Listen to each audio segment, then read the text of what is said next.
Good afternoon, everyone. My name is John Jones, co-founder of Supra Oracles, or Supra. And I have a funny story to kind of break the ice, to talk a little bit about. So this morning, actually all week, right, I've been traveling and been really busy, of course. Buenos Aires is a wonderful place. Devconnect, amazing event. My first time in South America. But I've been back-to-back events, waking up, not having my normal morning routine, just waking up, immediately getting into operational tasks for Supra. And this morning, I did the same. I woke up immediately, I was on Telegram, taking care of some operational tasks. And I had a coffee and I had a text. Someone texted me, "Hey, John, I just realized we have the same birthday today." And I literally, kid you not, I forgot that today is my birthday. So happy birthday to me. Please clap it up. Thank you. Okay, so to be honest, the first thing I thought of was, okay, kind of sucks that I have to be on stage and be here and to talk my birthday. But immediately, my positive mindset kicked in and I thought, you know what? It's actually a blessing to be here. I'm 41. It's my birthday here in Buenos Aires, first time in South America. And it's a blessing and it's an opportunity and a privilege to be here to talk in front of you on this stage to talk about Supra, because Supra is a labor of love. My co-founder and I have been working together for 8 years to build this. And I'm just so honored to be here. Buenos Aires is a beautiful city and really happy to be here to introduce Supra today to all of you. So I'm just going to jump into it. And there's a couple problem statements that I'll talk about and different ways that Supra provides a solution to them. But the main problem in most blockchain ecosystems, layer ones, also layer twos, is that most decentralized apps or DeFi on these layer ones need to run through multiple networks. So if you have a DeFi protocol, for example, on a layer one, you might need an external Oracle feed, external automation, external verifiable randomness, a cross-chain protocol here, and also the layer one smart contract platform that you're on.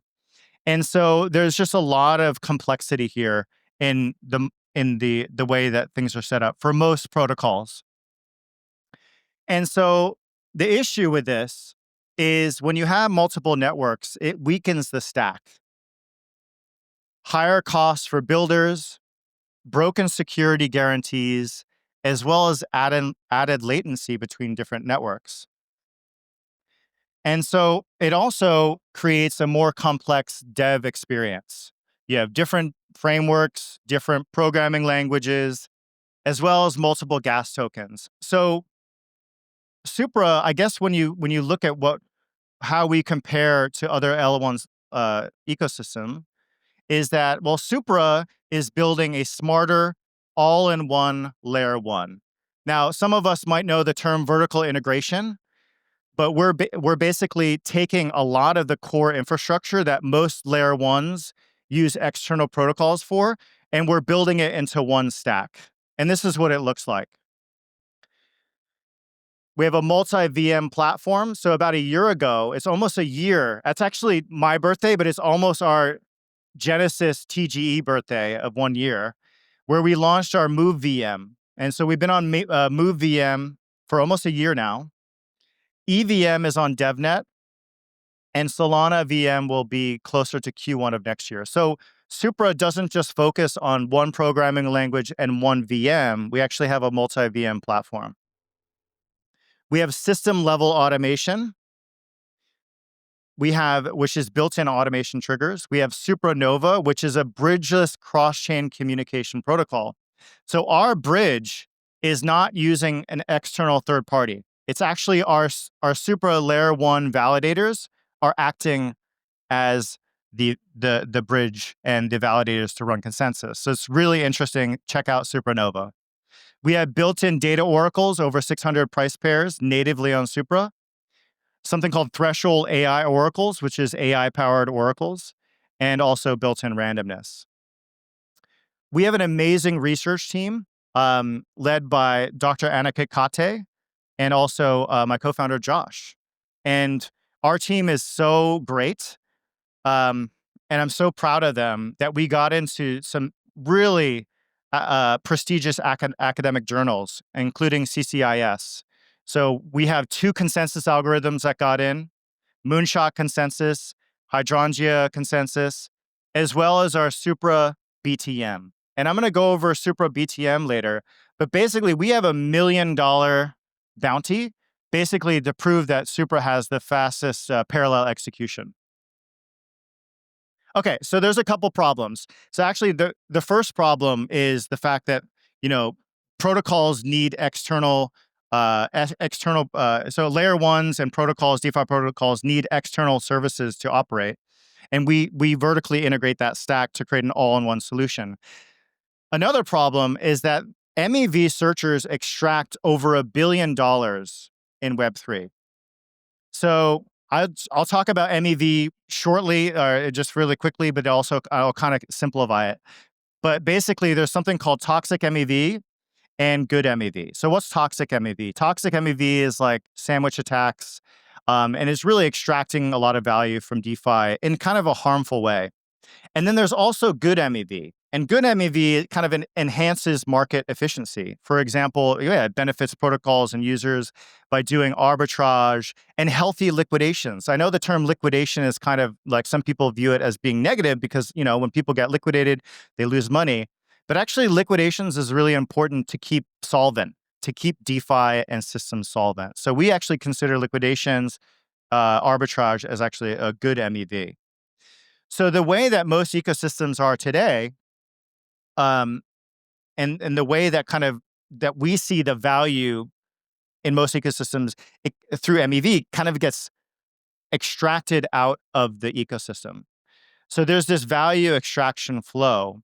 The more external actors that you rely on, the more value that flows away from the ecosystems, whether through external liquidators, arbiters, external services, as well as MEV bots. And we believe also toxic MEV ruins execution quality. So there's this story, and there's been many of this, where people, they're trying to convert their USD to Ethereum, and all of a sudden they get this massive slippage because there is a toxic MEV market entity that sandwich attacks them and gives them a bad price, basically 100x difference. So, we're definitely against toxic MEV because it leads to poor execution, slippage, and most blockchains, we believe, are ignoring this. So how does Supra solve this problem? Supra because we have this all-in, built-in one system, vertical integration, native automation, we have this system-level value capture and redistribution. So what others leave behind, Supra captures. So Supra runs a default logic at the end of every block. So in every block, we run automation at the end of the block. And what we do with that is we do auto arbitrage and auto liquidations, and we try to prevent toxic MEV from capturing that value. So essentially what we're doing is using our native automation to capture value and make sure it's not extracted away from the ecosystem. And this is done through our treasury. The treasury executes and captures revenue directly, and no value is left behind. Now, I want to, like, some of you might be thinking, well, shouldn't this be an open market, and shouldn't you allow others to participate? Yes. Anyone and any market participant can capture value, but we just, at the end of the block, execute these automations automatically. And so whatever's left at the end of a block, we make sure that we capture that value, and we try to keep it within Supra. I'm going to skip this one and go directly to revenue sharing across the ecosystem, because why does this make sense? How are you keeping this value? And why does that make a difference? This revenue, or this, MEV, or this revenue that is extracted or kept, we actually want to benefit multiple entities on Supra. So for one, the dApps for where these opportunities came from, we want to give them a portion of that revenue. So for example, if a liquidation or an arbitrage opportunity happened on this app, we want to make sure that app has a revenue generation from this opportunity. So 25% goes to the dApps. We want to also give 25% of this revenue from this MEV capture to node operators on Supra, because eventually we want to wean against block rewards and emissions and have a revenue-based system for node operators. We also want to prevent them from wanting to do toxic MEV, right?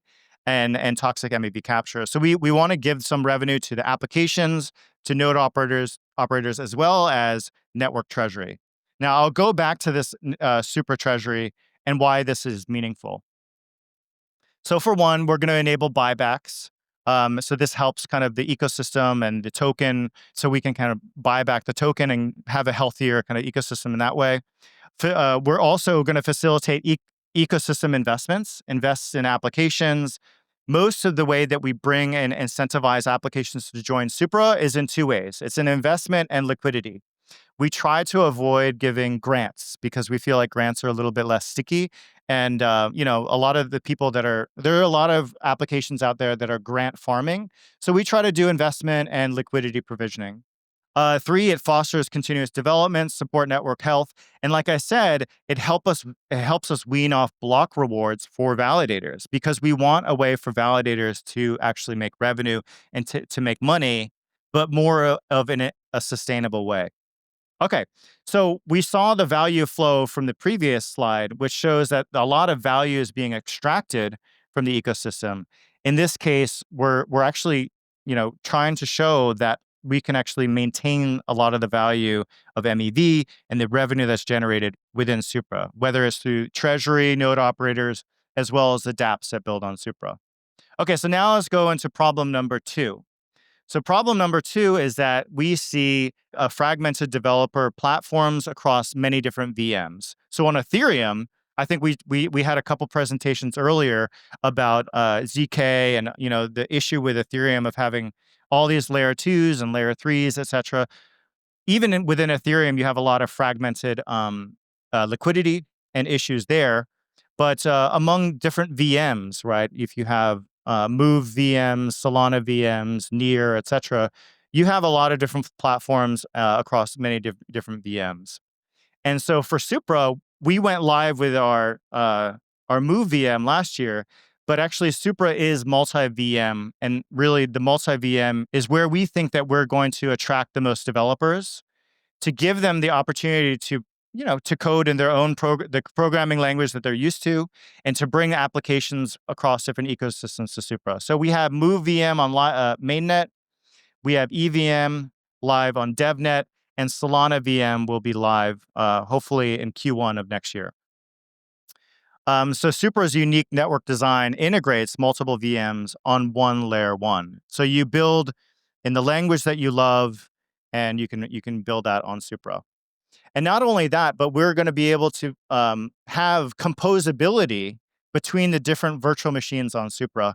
We're working on being able to have, of course, to be able to do everything in one block. Like, for example, if you could do a flash loan on multiple VMs in one block. But for now, it's composable within the next block. That's just a note. So on-chain automation transfers how users and developers interact with crypto. You build once, deploy everywhere. And we're making this possible across multiple VMs. And yeah, so if you're building on Move VM, EVM, or in the future Solana VM, please start building on Supra. And build once, deploy everywhere. So first, I want to show this. I have one more thing to show you, which is really exciting. And it's a kind of a hot take and a very interesting part of what we're doing right now. But yeah, if you're interested in deploying on Supra, you can scan that. But we just launched this a couple days ago, and my co-founder, like I mentioned, together with Dr. Kate, is leading our research team. And he's actually so confident that we have the best parallel execution on the market, and where they have the fastest VM for EVM, that we have created $1 million bounty for anyone to run the code and test Supra versus other VMs. And if you can find and you can actually prove that we are not the fastest, we're going to give out this bounty. So this is a big thing because I remember Josh is pitching this to me and the team, and I'm thinking like, are you sure? This is a pretty big amount and a huge commitment. But our researchers are so confident, and my co-founder Josh so confident with this that he's willing to risk his own tokens to kind of put this bounty into place. Because for one, we don't think actually people can beat us, but we would love to invite everyone in the audience and also online to scan this QR code. If you're a developer and you want to run the code and try to prove that, Supra is not the fastest in parallel execution, we'd love to see it. And you can win $1 million bounty. And that's really exciting. And I think that's giving us a little bit of traction, a little bit of excitement. But it's a big deal. So we're really excited about it. And yeah, take on the challenge if you'd like to. Thanks, everyone.